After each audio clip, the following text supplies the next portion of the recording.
Kenneth French, a child with a developmental disability, started getting overstimulated while waiting in the line at Costco.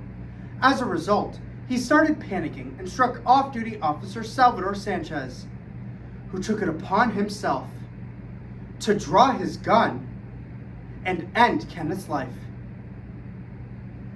NBC Los Angeles reported on February 13, 2024, the California Department of Justice decided to drop the charges of voluntary manslaughter and assault after a mistrial, while the family was awarded a cash settlement and a casket. Lack of understanding of people with disabilities is not just a safety concern. It's a fatal risk. Disability Rights California reported on March 15, 2024, that of the 16 million people with intellectual and developmental disabilities, or IDD, 50% of people killed by police have a disability. Police Brutality Center reported on July 10, 2024, police are often inadequately trained to recognize behavior that is common for those with IDD. The inability to recognize a disability is the easiest way for a police officer to use excessive force, with no regard for safety. So today, we explore the problems, causes, and solutions to help ensure the safety of those with IDD. When police officers warrant an arrest, we can only hope that one day it doesn't end in a death sentence. Two of the biggest problems that people with disabilities face in the criminal justice system is overrepresentation and casualties. First, overrepresentation. According to Prison Policy Initiative on August 28, 2024, 40% of people in the criminal justice system have a disability, where around half of them have reported being overrepresented as nothing more than suspects, defendants, and incarcerated persons. From an untrained police officer's perspective, the manifestation of a disability can cause suspicion. For example, according to CBS News Colorado on May 2nd, 2022, 34-year-old Hayden Graham was pulled over for an expired registration. The police officers on the scene failed to recognize that Hayden had cerebral palsy. So when he got a little bit nervous, they double cuffed him, tased him, threw him to the ground, and arrested him. The police officer saw one thing that day: a behavioral problem, but it could have easily led to his death, leading us to our second problem: casualties of those with IDD. Disability Rights California continues that in this year alone, around 1 in 15 police encounters has led to the fatalities of our population. One particularly notable incident was reported by The Guardian on March 21st, 2024. 15-year-old Ryan Gaynor was having a meltdown in his family home when police officers responded to a 911 call from one of his family members. Ryan was nonverbal and could only communicate through sign language. When the police officers failed to warn his attention, they viewed him as a threat, and he became a statistic.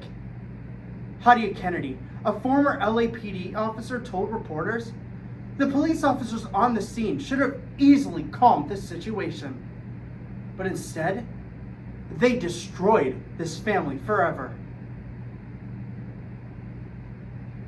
So let's examine why mental police officers struggle to work within the IDD community through two causes: inadequate training and the effectiveness of the Americans with Disabilities Act. First, inadequate training. Police officer Luis Maza reported on August 21st, 2023. Police receive little to no training when it comes to working within the IDD community. The only required training that police departments utilize is crisis intervention training, or CIT. The National Alliance for Mental Illness reports that CIT creates connections between law enforcement, hospital emergency services, mental health providers, people with mental illnesses, and their families. This leaves out those with disabilities as the most vulnerable to overrepresentation and becoming the next victim, which is a strict violation of the Americans with Disabilities Act, claiming our second cause. The Americans with Disabilities Act was signed and passed on July 26, 1990, in hopes that it would ensure equality among those with disabilities and their able-bodied counterparts. Title II of the ADA states, people with disabilities are not to be excluded, segregated, or treated differently than any other person when it comes to a police encounter. However, our previously mentioned stories indicate police officers are failing to provide this treatment.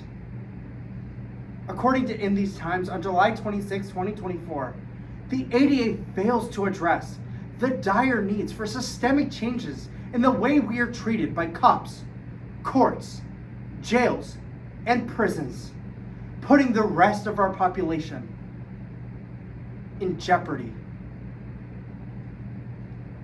It's clear. Police officers lack the necessary skills to work within the IDD community. So let's look at some solutions. A legislative solution and a personal solution to these issues.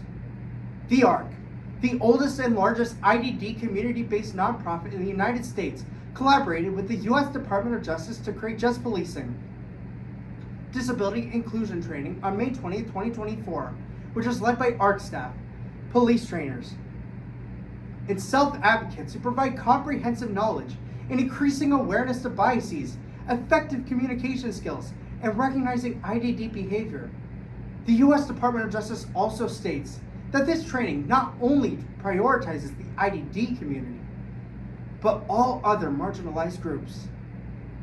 In this year, the ARC was able to train over 2,000 police officers nationwide, which is why we need to federally mandate this training for all police officers by turning to SB 882.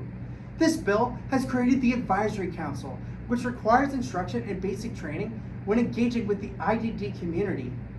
This bill was signed and passed on September 30th, 2022 by Governor Gavin Newsom.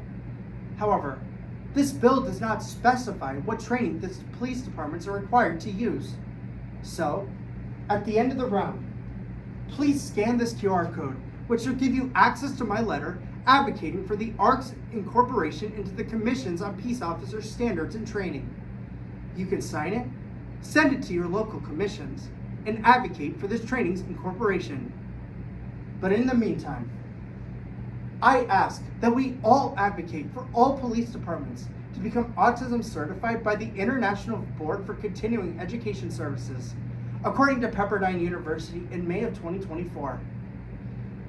This training teaches police officers about recognition, understanding, and calming situations. Not only does this certification prioritize those with autism, but all others within the IDD community. As of 2024, Modesto, California is now home to the first ever autism certified police department.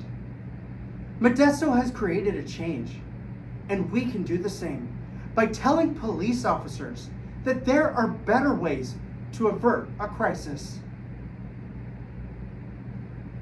The people who took an oath to serve and protect have struggled to protect the rights of those with IDD.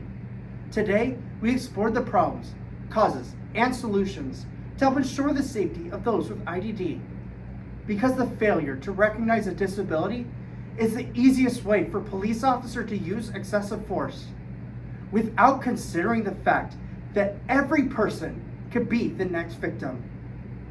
So as we remember Kenneth, let his story be the reason that this training is incorporated so that our population no longer has to live in fear of the same fatality.